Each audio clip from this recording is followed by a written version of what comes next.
Healthcare reform heating up this weekend across the country. Listen to this. Tort reform!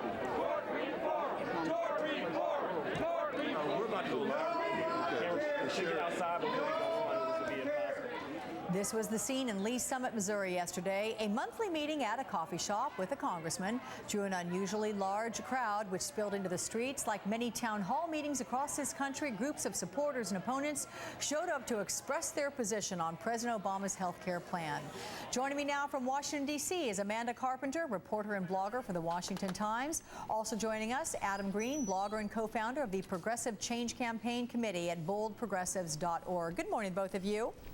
Good morning. Good morning. All right, we'll go ladies first. So, Amanda, we've seen even more of these outbursts at the town hall meetings this weekend. Pretty hard to imagine that any of the differences over health care, given the tenor, the tone, the volume, can be addressed with all this noise. Whose responsibility is it to help turn down the volume? Well, I think ultimately the member of Congress holding this meeting has to find a way to find some kind of control over these meetings. And, I think it's a practical idea to require some kind of photo ID to make sure that constituents are getting the first seats at those meetings. But I tell you what's really making people mad is the idea of these pre-screened questions and conference calls that some members are resorting to. That once they're in there, they want a fair shot. And so, making sure that they're talking to constituents, I think, is a practical measure. Okay. Adam, there are Democrats out there trying to dismiss these angry crowds as just a minority pushed there by conservative groups. Is that fair, or are there some legitimate issues that need to be brought up from the conservative perspective? Well, if we're honest with ourselves, I think there are actually two problems going in here. One, Amanda's idea is actually being implemented. They're beginning to have photo IDs required. And this past week, there was a town hall meeting with a couple hundred people present, and over half of them were from out of state or out of district. That's a problem. And it's a problem caused by right-wing groups like FreedomWorks that are funded by the insurance industry and corporate interests that are essentially busing people in to disrupt one of the few opportunities that regular people have to have a dialogue with their elected representatives. Okay. So we need to correct that. Okay, but Adam, among those regular people that are conservatives, they lean that way, and are there any legitimate beefs out there that you think ought to be addressed? Right, and that brings up problem number two. Problem number two is that a lot of the people who are legitimately there and are angry are actually, they have no idea what they're angry about. There was a very famous instance this past week where somebody stood up, pointed their finger at their elected representative and said, "Get your government hands off my Medicare." Now that's a problem. There's also people like Sarah Palin saying that Barack Obama wants to kill one of her children. I mean, this is not productive. And it's not a mistake that when people are given a straight description of President Obama's public option, 76% of the people support it. The misinformation is what's causing a lot of this anger. So our job is to correct this misinformation. Okay, I just want to double check. You're saying that Sarah Palin's saying that the government wants to kill one of her children. Did she say that? Did you see that? Yeah, I mean, she's pretty much saying that Barack Obama is... But I just want to be careful, because you know what? People are going to be tweeting me, and I'm going to have to deal with this. Did she say that specifically, or did she pretty much say that?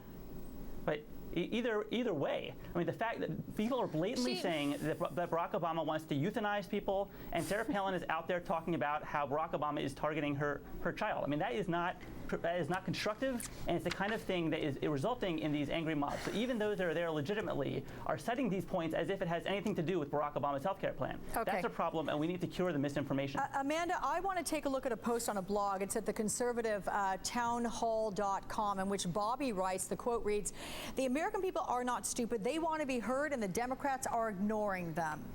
Is this the kind of thing that you're seeing on the more conservative-leaning blogs, Amanda, that conservatives feel that their voices are not being heard, and that's why they're getting out there and starting what can be determined by some as sort of a raucous point of view? Yeah, sure. I mean, they want to engage in a direct dialogue. And like I said before, the idea of having these pre-screened phone calls, not being able to connect with your member of Congress is very frustrating. And, it's a little bit disingenuous to act like that only conservative activists are, encouraging people to come to town halls. One of the most contentious town halls happened in Florida with Kathy Castor that was co-sponsored by the SEIU. So it's my fear that these are becoming political showdowns on both sides of the aisle, and that these members of Congress are not connecting with their constituents. And one more thing, Sarah Palin did not not say that Barack Obama wants to kill her son. She issued a statement via Facebook on Friday night talking about how she felt these reforms would negatively hurt and impact the disabled and the elderly. So that's what her statement. Everybody can go look at it. She did talk about the death panel, though. She believed that there are bureaucrats that would be a death panel to decide what happens with, say, her parents or her Down syndrome baby son. Yes, she did use the word death panel in quotation marks, and she also did bring up her son, but she did not say that Barack Obama is going to kill her son. Yeah, we got it there up on screen. People can read that. I have to ask Adam one more question, because let me tell you, this is a discussion we're trying to keep as fair as possible. On the liberal-leaning daily costs, Miss Liberty's posted this: we shouldn't make it personal but educational. That is what the wing leaders fear. They don't want people to understand that health reform will help them, not hurt them.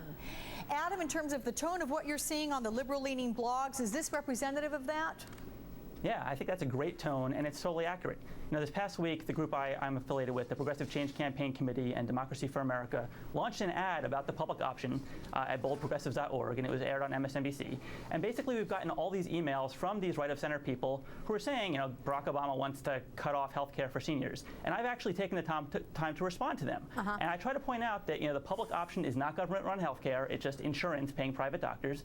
And, you know, the big attribute is that there will be marketplace competition.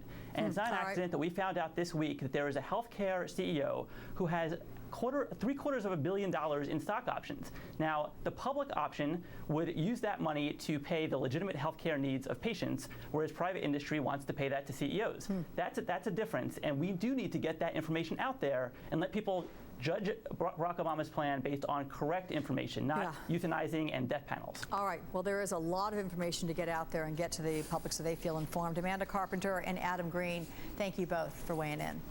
Thanks. Still ahead, some trouble on the road for the Cash for Clunkers program.